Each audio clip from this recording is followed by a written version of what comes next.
Panini Comics a décidé de frapper fort à l'occasion des Big News lors des annonces d'hier. Il ne restera que des miettes pour les concurrents qui vont pouvoir compter leurs dents dans le gant de boxe puisque le match est plié. En effet, du très lourd a été annoncé et on commence avec cette première émission de la journée sur ce qui est certainement la plus grosse annonce concernant les 4 Fantastiques, à savoir la réédition des Fantastic Four de Mike Wieringo et de Monsieur Mark Waid en version Pocket. Et oui, cet omnibus que je tiens dans les bras, que vous êtes nombreux à posséder et qui vous a régalé, c'est certainement la meilleure version des 4 Fantastiques, en tout cas la plus moderne, qui va à la fois puiser dans ce que Stan Lee et Jack Kirby ont pu faire, mais également qui arrive à magnifier et à rendre populaire et génial les 4 Fantastiques. Et bien cette saga va faire l'objet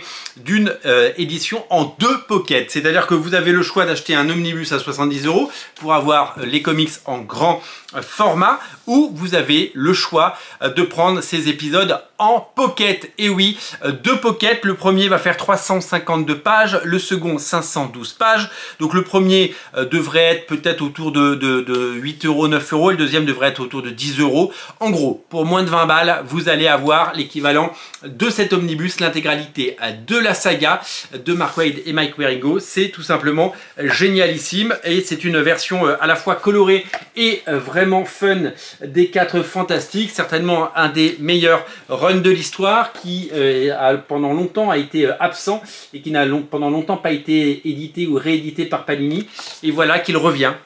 Non seulement en omnibus, puisque je l'ai dans les mains et que je pense que vous l'avez peut-être déjà, et si vous ne l'avez pas encore, sachez que cette édition Pocket arrive en juillet. Je pense que vous allez être très nombreux à craquer, vous allez être très nombreux à vouloir découvrir ces épisodes et à vouloir les lire, parce que c'est un morceau d'histoire des comics et c'est certainement le comics le plus accessible pour les nouveaux lecteurs, pour les plus jeunes lecteurs et pour les lecteurs de toujours, parce que c'est entre modernition et tradition et modernité bien sûr, puisque ces comics sont absolument géniaux, vraiment faut les lire, vous allez vous régaler, et je pense qu'on ne pouvait pas rêver mieux pour accompagner la sortie du film Fantastic Four de Marvel Studios cet été. Voilà, réjouissons-nous pour cette sortie qui, sans nul doute, va se retrouver dans de nombreuses mains. Vous étiez nombreux à l'attendre et pour moi, c'est certainement une des plus grosses news de Panini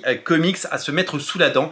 Et les news autour des 4 Fantastiques ont été légion depuis le début de ces Big News qui, je l'espère, nous réservent encore bien des surprises. Du côté toujours des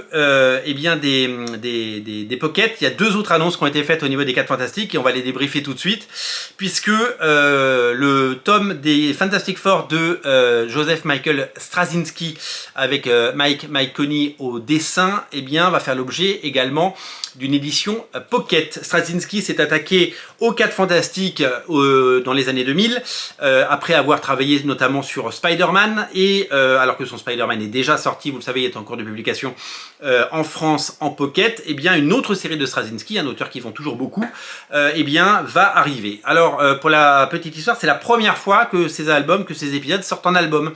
C'est la première fois qu'ils arrivent en album, et donc c'est dans la collection Pocket. Pourquoi? Parce que c'est aussi un comics qui est hyper accessible pour les nouveaux lecteurs et qui devrait vous séduire et séduire un large public qui a l'exigence et le talent d'écriture de Straczynski et les dessins magnifiques de Mike Coney.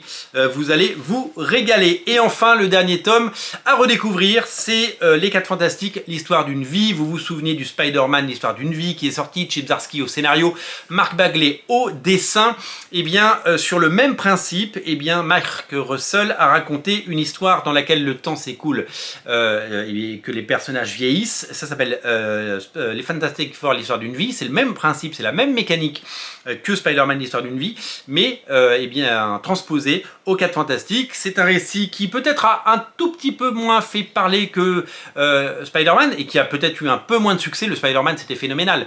Le premier tirage épuisé, une édition en prestige qui a cartonné, une réédition du 100% avec je sais plus 4 ou 5 couvertures qui a cartonné. Et là, ça ressort encore une fois avec les pages bonus qui étaient sorties à l'époque. Non, c'était quelque chose de fou et c'est quelque chose de taré de voir autant d'éditions pour le même bouquin qui vous avait séduit. Eh bien, si vous l'avez raté sur Spider-Man, vous allez pouvoir découvrir celui des 4 Fantastiques. Voilà donc 4 gros pocket, 4 magnifiques éditions, 4 bouquins très différents et 4 bouquins absolument incontournables et immanquables qui arrivent en juillet dans la collection Pocket. Honnêtement, juillet va vous coûter cher. Je vous propose une chose, vous annulez vos vacances, vous annulez les vacances que vous avez pris, vous appelez Opodo, vous appelez TUI et vous leur dites finalement on part pas, on achète des comics cet été, c'est l'été des 4 Fantastiques et Panini fait les choses en grand, les petits plats dans les grands pour nous accompagner et pour nous proposer le meilleur des comics Fantastic Four. Je vous rappelle l'information principale de cette émission, la sortie en Pocket édition en format poche des 4 Fantastiques de Mark Waid et Mike Wieringo.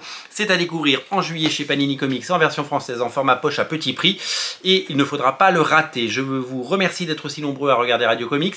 Je vous remercie pour votre fidélité et je vous dis à très bientôt pour de nouvelles aventures et de nouvelles vidéos. Tout à l'heure, on parle d'autres annonces faites à l'occasion des Big News. Ne ratez pas l'émission de 11 h et d'ici là, abonnez-vous pour ne rater aucune émission sur Radio Comics. Salut!